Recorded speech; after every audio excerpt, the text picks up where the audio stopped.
So I wanted to apologize for always being so cheerful on Mondays. I'm sure it's frustrating. I don't know what it is. Like, I can't do math on Monday because my brain doesn't work that way, but there's something about every Monday I wake up and I'm just like, you know what? Today is awesome. Today is awesome. And I know most people don't feel that way. So I don't think I've ever apologized to you for the way I behave on Mondays, but there you go. I'm sorry. All right. So we left off last Monday, a week ago. We introduced this idea, and we basically only had one framing question, and it's what is genetic structuring? And somebody remind us, because it's been a long time, what is genetic structuring?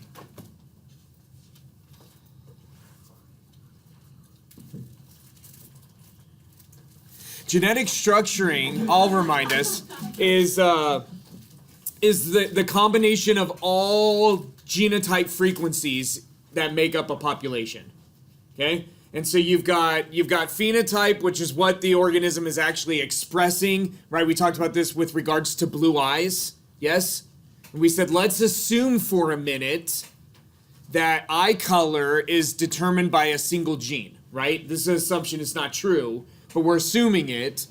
And then we're like, let's assume that there are only two traits, blue or green, right? Is I think the two that we used.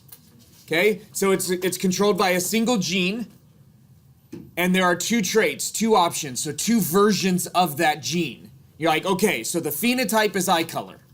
Okay, the phenotype could be blue eyes, the phenotype could be green eyes. The genotype is what actual alleles for that gene do you have. And knowing that humans are diploid, and as are almost all sexually reproducing organisms, then every individual should have two alleles. They may be two of the same allele, or they may be two different alleles. But anyway, so when you get what percentage of the population has two of the blue, what percentage of the population has two of the green, what percentage of the population has one blue, one green, and you put all that together, that's the genetic structuring. All right? Okay. Wow. So, next question. How does the Hardy-Weinberg equilibrium work in maintaining the genetic structuring? And so again, you hear genetic structuring, you're going to think genotype frequencies. Yes? You hear genetic structuring, you're going to think genotype frequencies. So the Hardy-Weinberg equilibrium, it is a mathematical model. We all love math. And I just told you I don't do math well on Mondays, so I didn't even bring any markers to attempt anything on the board. But I've got a slide for us where the math is already done. Okay? But it's a mathematical model that lets us be able to predict when the genetic structuring is going to remain unchanged from one generation to the next. When those genotype frequencies are going to remain unchanged. Now, the Hardy-Weinberg equilibrium assumes 5 things. Okay, and so if these 5 things are true, then the genetic structuring should not change from one generation to the next. And when you hear genetic structuring, what do you think? Genotype frequencies. Right? Gosh, that's good. You accomplished a great deal on this Monday. Proud of you. So, one thing it assumes is that the population is infinitely large. Can a population be infinitely large? No, it cannot. Which is intriguing because oftentimes populations are at Hardy-Weinberg equilibrium. That is, the genetic structuring is not changing, and yet it's impossible to be infinitely large. Have y'all talked about the ideal gas law in chemistry yet? Oh, you will. And so it's coming soon. I don't know, we don't, Dr. Eagle, we don't talk about chemistry. I understand. But the ideal gas law also has assumptions that are impossible to meet, and yet it still explains almost all gas behavior. It's just wonderful. Shows you how robust these models can be. Also assumes that there are no individuals leaving or entering the population. Now, this is possible to achieve, but incredibly difficult. To have a population that is that isolated, where you have absolutely no individuals leaving or entering the population. Also assumes that there are no mutations introducing new alleles. Now, mutation rates tend to be slow, but it is impossible to have a mutation rate of 0. So this is another assumption that is not possible to attain, And yet, oftentimes populations remain at Hardy-Weinberg equilibrium and the genetic structuring does not change from one generation to the next. Kind of fun. Also assumes that mating is random. That is, females do not choose some particular characteristic in the male. Males do not choose some particular characteristic in the female. That your opportunity to secure a mate and to produce offspring is not a factor of your phenotype. And then the last thing it assumes is that no phenotype is favored over any other. This isn't as far as reproduction is concerned, but that no phenotype has a greater chance of survival than any other phenotype. Okay? So let's do it for our example. What was our example again in our genetic structuring illustration a week ago, and then I just went back through it 7 minutes ago? Eye color. Okay? So we've got eye color. Your two options are blue and green. Okay? I know you're like, what about all of us brown-eyed people? I'm sorry. We're keeping this simple. Brown is more complicated because there are many different ways that you can produce brown eyes. Anyways, all right. Is the human population infinitely large? Certainly not. It's pretty big, but it is not infinitely large. Are there any individuals leaving or entering the population? If your human population is the entire global population, then you're like, no, there aren't, because where would they come from and where would they go, right? This isn't talking about like being born or dying. This is like people are taking their genes elsewhere, right? It's like LeBron James when he'll take his talents elsewhere. Y'all, are you old enough to remember that press conference that he did when he went and joined the Miami Heat? Yes. Gosh, that was awful. It was so bad. Nobody even talks about it anymore, but it was like historically bad. Anyways, sorry. No mutations are introducing new alleles. This is certainly not true. Mating is random. That probably is not true. I think people actually care what color people's eyes are. I don't know. Anyways, and no phenotype is favored over any other. This is probably true. You probably would not have any higher probability of surviving because you have blue eyes versus green.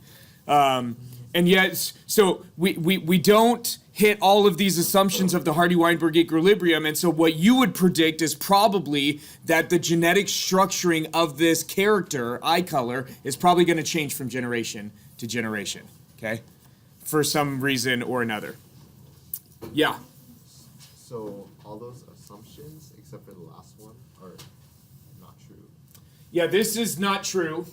This is true. If we do a global human population, this is not true. This is probably not true, and then this is probably true. So we're like, oh yeah, we got a couple of these, and so you would predict that the genetic structuring would be changing from generation to generation. Can we ever hit this assumption? No, no population can meet this assumption. Can any population meet this assumption? Very likely not. Okay? And so we are always assuming that the genetic structuring is going to change from one generation to the next. But when it doesn't, you have something really fascinating happening. Then you have some wonderful questions as why. Okay? So not only does this allow us to make predictions on what's going to happen in the future for this population, it also allows us to do some wonderful things. Okay? And here are these wonderful things. Okay? Ignore this part for a moment. Okay? Don't look at anything below this line. Okay? Nobody do it. Okay. So if all we have is the genetic structuring, so this 0.49 is telling us what? What percentage or the proportion of the population that has this genotype?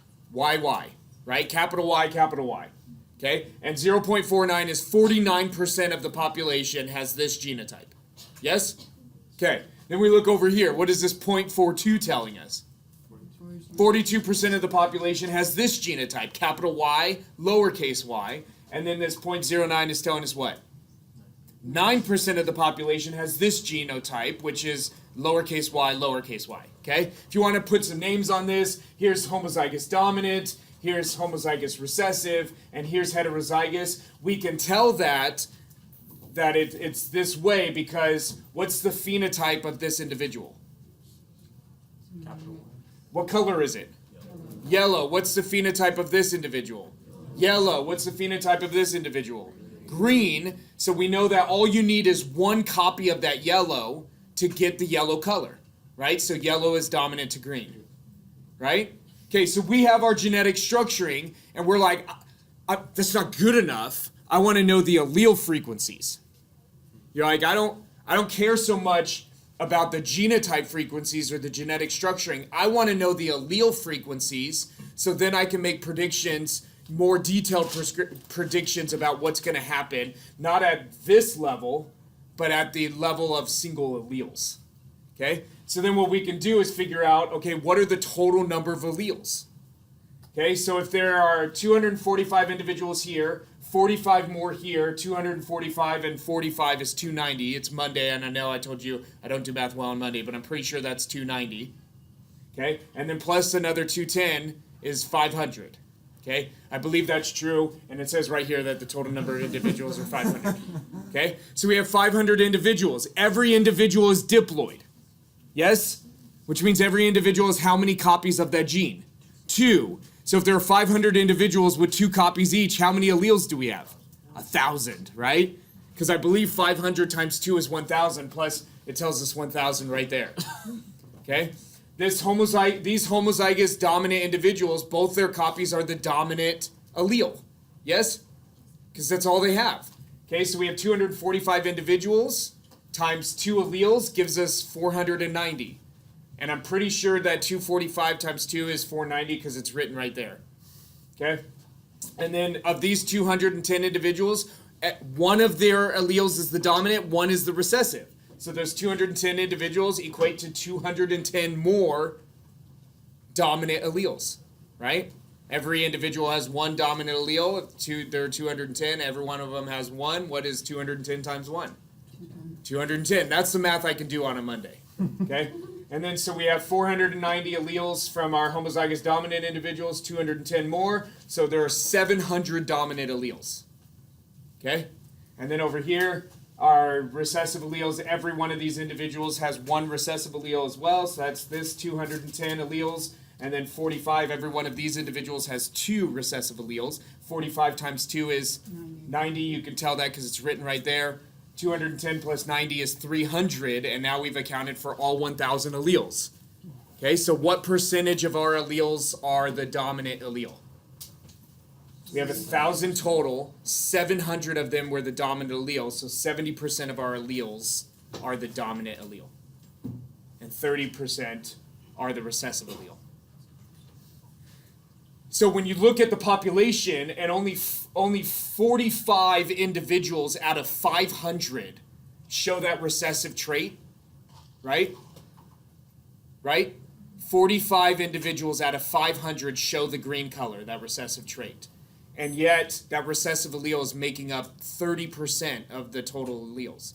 And it shows you how easy it is to mask a recessive trait. Okay? Anyways, all right.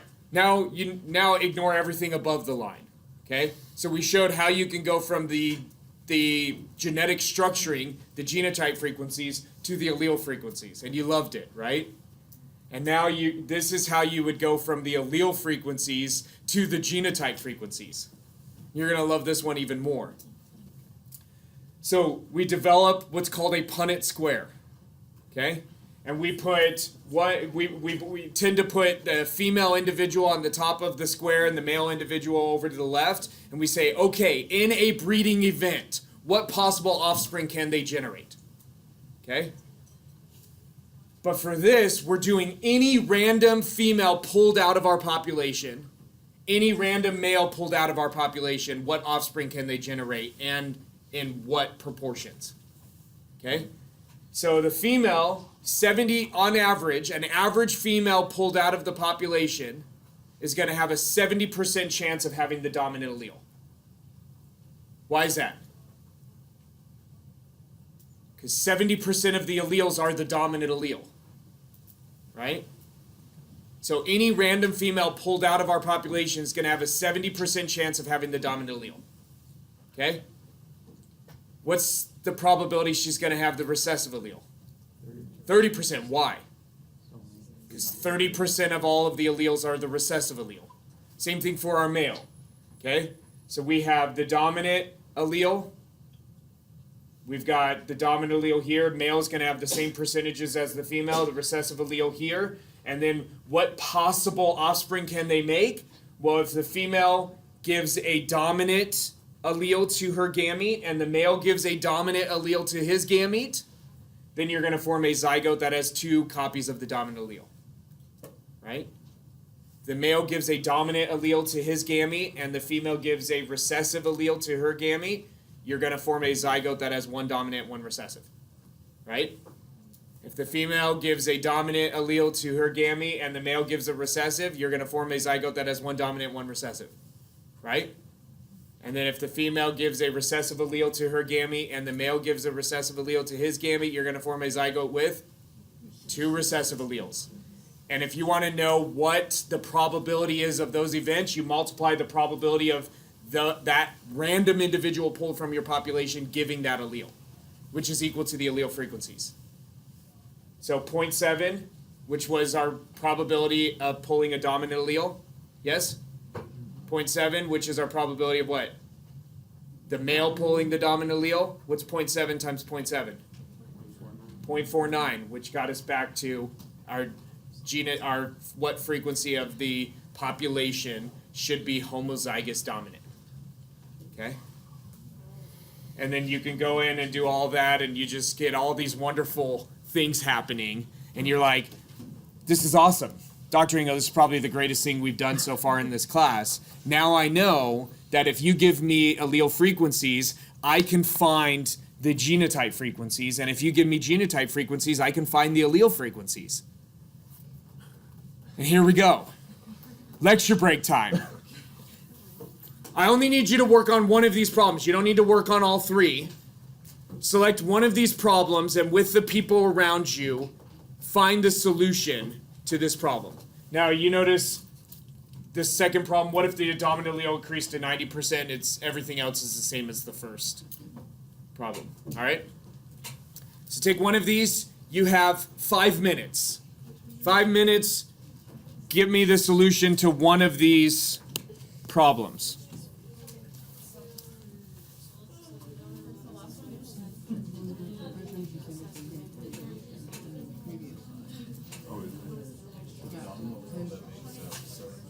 Of the alleles on an example on the previous slide was it's the same thing, which means like 49% homozygous dominant, 42% heterozygous, and then the remaining 9%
All right, I don't think it's been 5 minutes, but I'm antsy.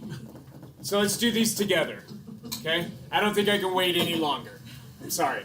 All right, so we use the letter P to represent the proportion of alleles that are the dominant allele, okay? And we use Q to represent the proportion of the alleles that are the recessive allele, okay? And then so P squared then is going to give us the proportion of the population that is homozygous dominant, right? That's what we just did on our Punnett Squared. 2PQ will give us the proportion of our population that is heterozygous, and then Q squared will give us the proportion of our population that is homozygous recessive. Okay. If 70% of our alleles are the dominant allele, what percentage are the recessive? 30. How do we know that? Yeah, they have to equal 1. If you only have 2 alleles, a dominant and a recessive, they better, when you add them up, equal 100%. Or in this case, equal 1 because we are representing as a proportion and not as a percentage. And we're like, cool. That's not what it asks us for, though. It asks us, what is the genetic structuring? And when you hear genetic structuring, you're going to think what? Genotype frequencies. Okay, so we need to find P squared. P squared is the proportion of the population that is homozygous dominant. Yes? So it'd be 0.7 times 0.7, which I believe is equal to 0.49. Because I'm pretty sure we had this example just on the previous thing. I know it is Monday. All right. Now 2 times P times Q, this is going to be the proportion of the population that is heterozygous. Okay? It's another genotype. And we're going to have 2 times 0.7 times 0.3, and I believe that this is 0.42. Okay? Are we done? We have one more genotype. And what is it? Q squared. And that is the proportion of the population that is homozygous recessive. 2 of those recessive alleles. And Q squared is 0.3 times 0.3, which happens to equal 0.09. All right? And then if you want to check your work real quick, you can say, do these 3 add up to be what? 1. Because those are our only options for genotype, so better add up to be 1.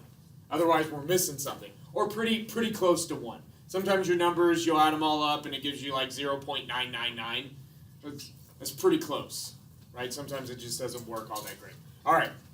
Number 2 asked us, well, what about if the proportion of alleles that are the dominant allele is 0.9? 90% of all alleles are the dominant allele. Okay? Now let's find the genetic structuring. So we still need P squared, we need 2PQ, and we need what? Q squared. Okay, so P squared is 0.9 times 0.9, which happens to be 0.81, I believe. Okay, so 81% of the population is going to be homozygous dominant. If that's only true, by the way, all of this is only true if the population is conforming to Hardy-Weinberg equilibrium, which we always predict that they won't. So if this is actually true, it means that it is conforming to Hardy-Weinberg equilibrium. Something cool is happening. Anyways, 2 times P times Q is equal to 2 times 0.9 times 0.1. Oh, we didn't do that. Oh my goodness, I skipped that part altogether. If P is 0.9, what is Q? 0.1. How do you know? Because they have to add up to be 1. That's all we have. I'm so sorry that I skipped that. You deserve better. Okay, so 2 times 0.9 times 0.1 is equal to 0.18. Okay, so 18% of your population should be heterozygous. And then finally, Q squared. Q squared is equal to 0.1 times 0.1, which happens to equal 0.01.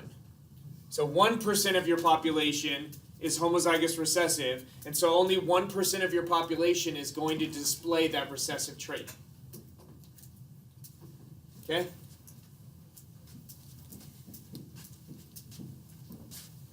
Okay, this one's a little bit different. This one, it gave us the portion of the population that is homozygous recessive. Okay? Did this a little different.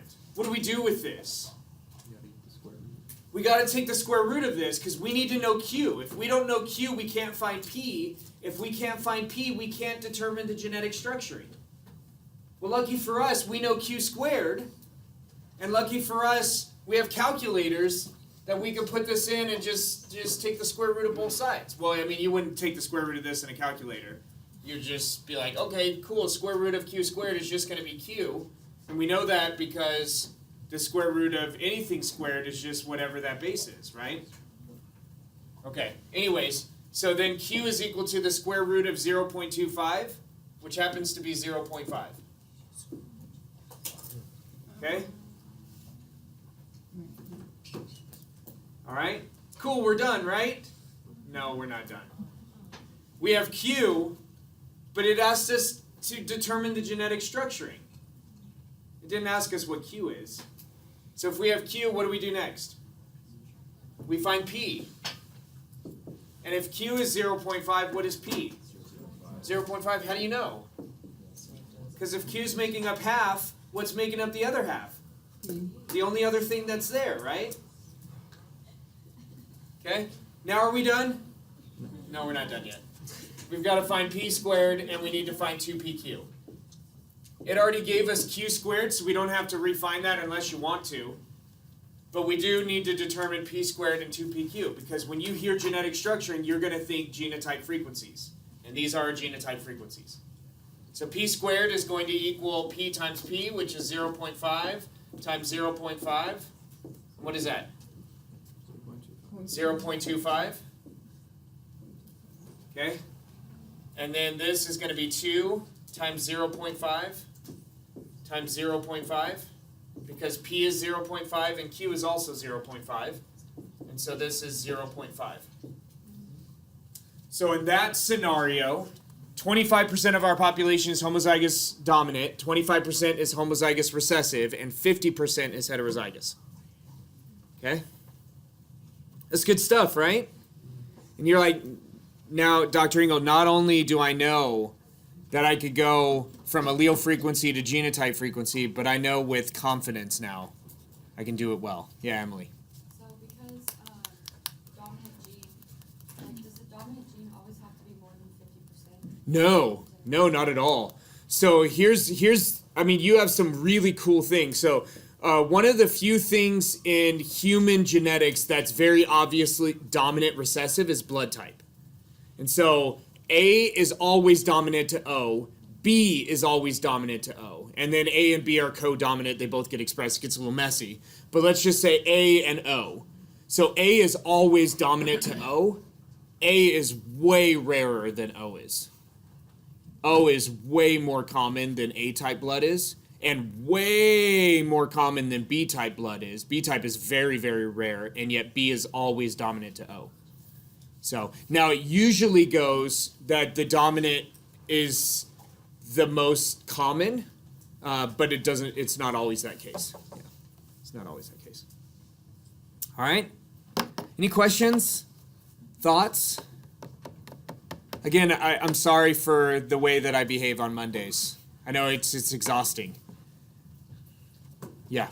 How can maybe you just explain this? Because I was reading like the recessive trait for like a 6 for 5 fingers. That's like a recessive trait. Yes. But it's like way more. But it's a recessive trait. Yeah. Oh yeah. So having 5 fingers, yeah. And so the thing there is there is a mutation, like a very specific mutation that leads to the development of a 6th digit of polydactyly. And if you have that gene, you are going to overexpress a particular developmental factor, and you're going to get an extra digit. Okay. So, but it's very rare for a number of reasons. One, the mutation is incredibly rare. Two, it's not always passed on. Even if you have that mutation, you still only have, if you only have one copy of that mutation, only half of your offspring are going to have it. And I'm sure that historically having an extra digit probably inhibited your reproductive output. I mean, that would be kind of cool. You're like, if you actually had muscular and neural control of that 6 digit, think how much better you could play the piano. Right? Have y'all seen Gattaca? This is in no way an endorsement for that film or in any way a statement that I agree with the message of this film. But anyways, it's set in the future when they genetically design their children to be the absolute best of what they can produce or to have some characteristic that they really want, right? You want a kid with blue eyes, no problem, which, I mean, you could do that now. But anyway, somebody wanted a kid with 6 fingers on each hand. Actually, yeah, it was 6, and so that they could be really good at playing the piano. And you know what? He was. He was really good at playing the piano. All right. Was it? Would you? Was he Asian? I don't know. I don't remember. It's a very short portion. All right. When do populations not stay at Hardy-Weinberg equilibrium? When do populations? This one is fairly easy to answer. Most of the time. Well, you would think that, but it's actually most populations do adhere to Hardy-Weinberg equilibrium, but it's when any of our assumptions aren't met, right? So population genetic structuring changes whenever there is evolutionary pressure. And so this pressure could be random genetic changes. These are called genetic drift, and the smaller your population, the more powerful genetic drift.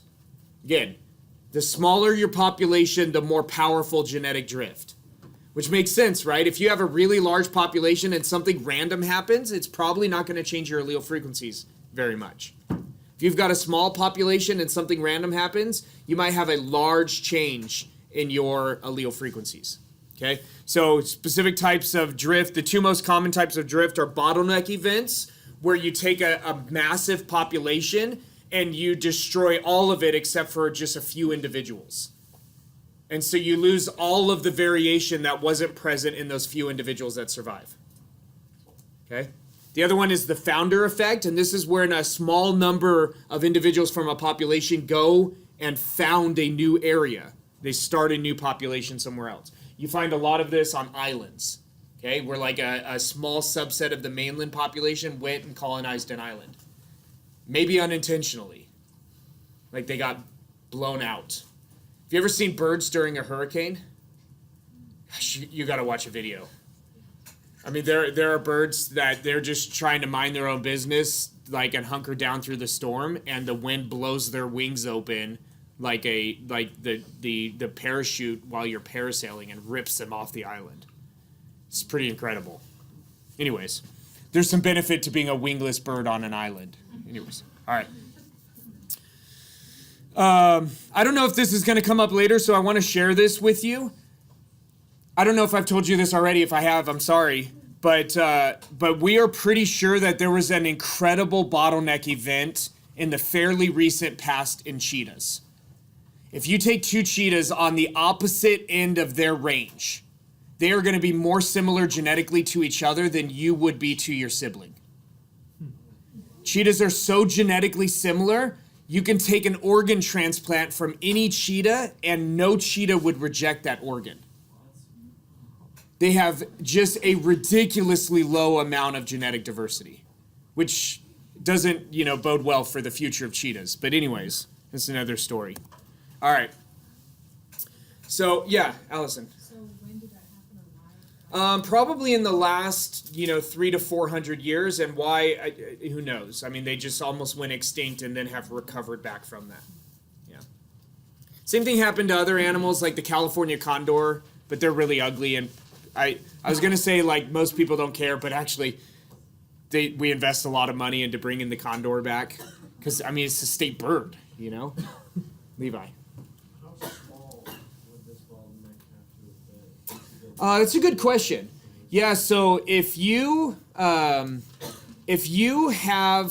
It's It depends. It depends on how much variation there was in the beginning. So I'll give you humans as an example. So with humans, we have an obnoxiously small amount of variation compared to other organisms, obnoxiously small. And so if you reduced the population down to like 8 individuals, you could still represent like 90% of the total human variation. Unless, of course, you chose 8 individuals from the same family, but that would be silly. Like, why would you do that?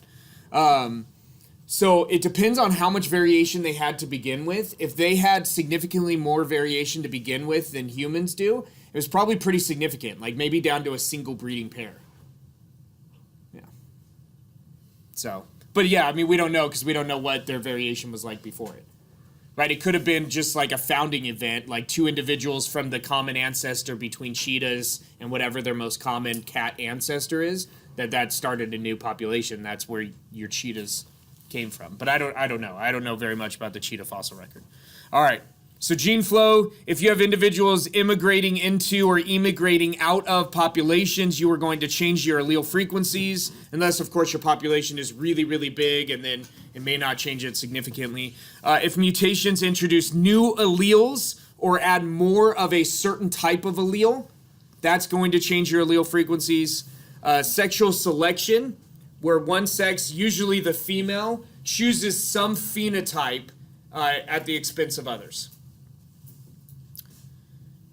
And the reason why it's usually female is because females are the limiting factor in reproductive output. Males produce small, inexpensive gametes. Females produce large, very expensive gametes, and in most animals, the females also invest in parental care. And so the females are the limiting factor, and so because of that, it's much more common that the females are choosy.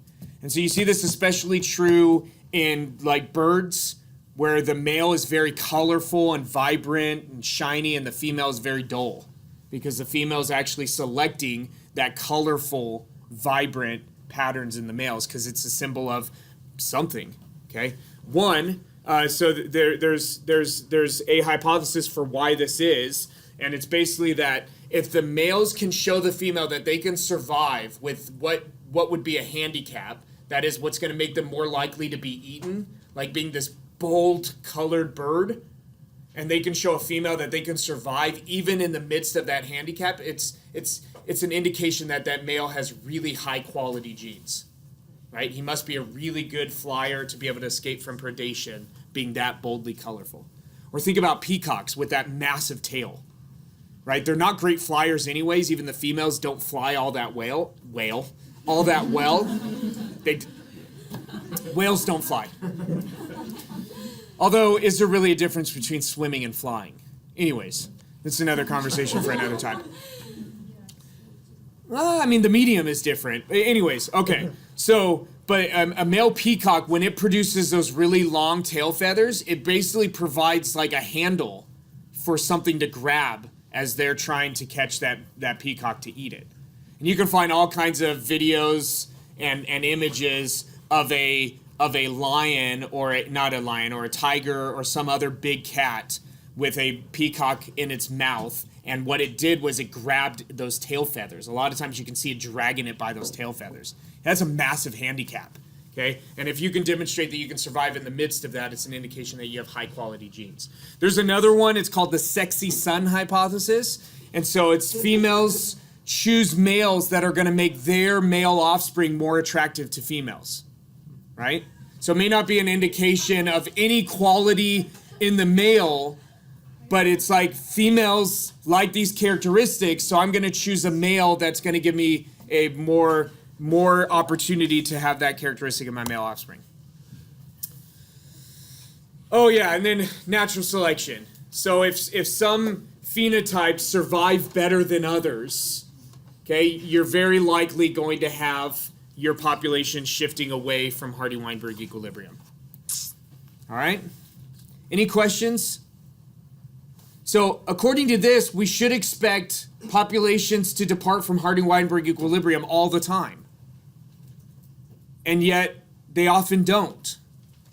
And so it's an indication that something about that is just really good. It's just like really well built for its environment. I want to show you a couple of images representing drift.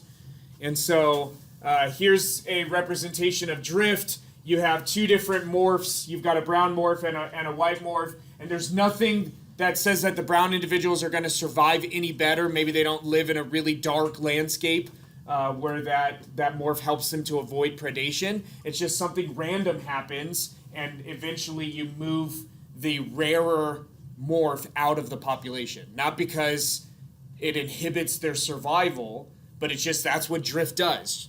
Drift moves something either to eradication or to fixation. That's what drift does, these random changes. And the smaller your population, the more powerful this force.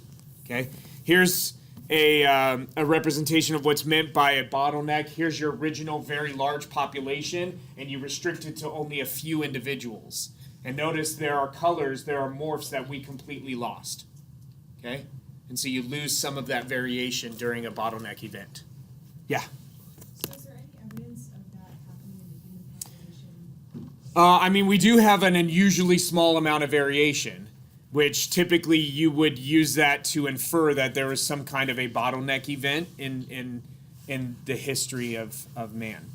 And so the Bible describes just such a bottleneck event, right? Where you reduce the human population down to probably 6 reproductive individuals, right? There's no indication that Noah and his wife did not have any more children after the flood, but there's also no indication that they did, so they restricted it very likely to 6 reproductive individuals. It doesn't really matter how big the population was before that, that's a significant bottleneck event, right? Where you would lose a decent amount of the variation in the human population, especially since 3 of those reproductive individuals are brothers, and historically, it's very likely that the 3 wives were close relatives. So, yeah, you probably lost a significant amount of the total variation. Micah? Well, I was going to ask about Adam and Eve. Would they have, from the beginning, just Bruce or something? So you're starting with just a small amount of variation? Yeah. Yeah, and yes, there are ways to account for that, but there's a probably one of the most, if not the most popular challenge right now to the idea of a historical Adam and Eve is that there's no way in which you could have had the amount of diversity in humans now if you only started with 2 individuals, right? And so it's the idea that I think the numbers right now propose that the initial human population was more like 10,000 individuals for the amount of variation that we have now. But what's interesting is when you take those data and you look at their charts, the line goes all the way down to 0. I mean, you can absolutely go down to that point. And there are ways of generating variation, right? Mutations generate new forms of variation. Recombination generates new variation. So, yeah. Okay. Oh yeah, here's a representation of gene flow. You have 2 reproductively isolated individuals with different morphs. One individual enters in the new one. You see this again.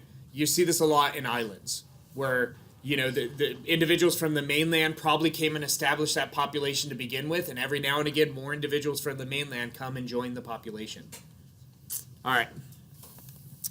So, which forces are most powerful? Which forces are most powerful? So the strength of any of these forces is dependent upon a number of factors. What are some of these factors that are going to influence how powerful these evolutionary forces are? And again, these evolutionary forces are genetic drift, random changes, gene flow, mutations, sexual selection, natural selection. Okay, those are our 5 evolutionary forces. What kinds of factors are going to influence how powerful those forces are? Give you a hint. One of them has a big influence on one of our assumptions of the Hardy-Weinberg equilibrium. And it says something like that the population is infinitely large. How would you sum up what that feature is, or that characteristic is? How about population size? Okay? Population size is going to have a big influence on the strength of these forces. In small populations, drift is the most powerful force. Drift is usually the most powerful force, but in small populations, it's really the most powerful force. Within a couple of generations, can completely eliminate an allele or fix an allele. The number of alleles, going to be another really big factor in determining which force is most powerful. When there are very few alleles present, that is, if you only have 2 or 3 different alleles for a particular gene, gene flow and mutations are going to be the most powerful, right? Mutations might create new alleles or more versions of already present alleles. And then gene flow, if you lose individuals or you gain individuals with new variation, these are going to be very powerful forces when you have very few alleles. That make sense? Okay. When there's a really large amount of variation, natural selection can be the most powerful as long as your population still isn't small, right? Population size is probably the most important characteristic to keep in mind. And assuming your population is pretty big, if you have a lot of variation, natural selection can be the most powerful force. Another one, dispersal patterns. Dispersal patterns. So in species that disperse well, that is, they can travel a long distance without having high mortality rates, gene flow can do a really good job of keeping separated populations connected, basically working against drift and natural selection. Natural selection that might favor a particular allele because it increases survival, or drift favoring a particular allele just randomly. Okay? So gene flow can keep populations connected and can actually counteract your drift and natural selection. Sexual dimorphism. So sexual dimorphism is when the male and the female of a species look different, and this tends to correlate with sexual selection. So when you see species that are that way, where the male and the female look very, very different, where it's not just a matter of size, but they look very different, have different phenotypic characteristics, it's usually an indication that sexual selection is the most powerful force influencing that population. Yeah. So, would a lot of, like, if you got like a blue male and a red female, is a lot of the phenotype determined on like the females? Like, if the baby's going to be a female, then like that. Well, that may not necessarily be true, because I mean the female's giving one allele to the zygote, the male's giving one allele to the zygote. But it has more of a factor in what is the female going to choose in the males. Like, is she going to mate with any male, or is she going to only mate with males that have a particular characteristic? But the thing is, she can mate with a male that, say, has the preferred characteristic, but that male doesn't pass that allele to his gamete, right? So none of the offspring have it. So, yeah, we'll talk about this when we talk about challenges to the evolutionary model, where even if you have something that's really successful, like you have a feature that's, let's just say you have a feature that increases your survival by, it doubles your lifespan, okay? I don't know what that kind of feature would be, but it sounds awesome, right? You've got a feature that doubles your lifespan. But the thing is if you only have one copy of whatever the allele is that gives you that feature, only half of your offspring are going to get it, right? So you could have a feature that makes you way better, way more fit than any other individual, but you still have a 50% chance of not passing it on to any one offspring. Okay? And then so if you're like, okay, well, that's fine because I'm going to have 4 offspring, but then you could figure out what's the probability that none of your 4 offspring get that characteristic. Anyways, we'll talk more about this in the future. I want to show you a couple of examples. So here is the Side-Blotched Lizard, and you have a sexual dimorphism. There are 3 male morphs. There's a blue-throated, an orange-throated, and a yellow-throated morph. Okay, the blue-throated morph is the dominant male. Okay, that he will lock down a territory and he will fight off males from entering into that territory. An orange-throated male is not as strong, and so he has a much, much smaller territory. Probably only big enough for maybe 1 or 2 females to be inside. Then you have the yellow-throated males that look like females. And so their strategy is completely different. They're not trying to control access to a site that females want for resources. They go into the dominant male sites and sneak opportunities to fertilize eggs because they look like females. And so it's almost like playing a game of rock, paper, scissors. Blue always beats orange. And orange, he has a small territory, so he can find out the yellow cheater. But yellow always beats blue because blue's territory is too big to discover which yellow morphs are actually male and which are female. Here's some other examples of sexual dimorphism. Here's a peacock and a peahen. Here's a garden spider, female spider, larger and different color than the female. And then here's a wood duck, male, very vibrant colored head, female, more dull. Yeah. So when talking about all these different genotypes, you could have 2 dominant genes, or 1 dominant gene from the male, but then it wouldn't be expressed in the female. So they would have a dominant gene for some characteristic, but it would never be expressed. Oh, you're talking about like when you get sexual dimorphism? Right. Yeah. So a lot of these have to do with that it's not a difference in the gene; it's a difference in the expression levels because of sex hormones. So like so you can oftentimes induce female wood ducks to produce this if you give them testosterone. If you give a female wood duck testosterone and they have the ability to express that bold coloration pattern, like they have the genes for it, which most of them would, then they would express those colors. Yeah. So there are you call those sex-influenced traits, where it's not on a sex chromosome. We'll talk more about this, I think, next week, where it's not on a sex chromosome, so it's not absent in one of the sexes. It's just if you're not expressing testosterone or estrogen, you're not going to get that particular trait. All right? It is 12:39. We don't have time to get through the next one, so we'll go ahead and end class here. Have a wonderful day. Enjoy the rest of your Monday.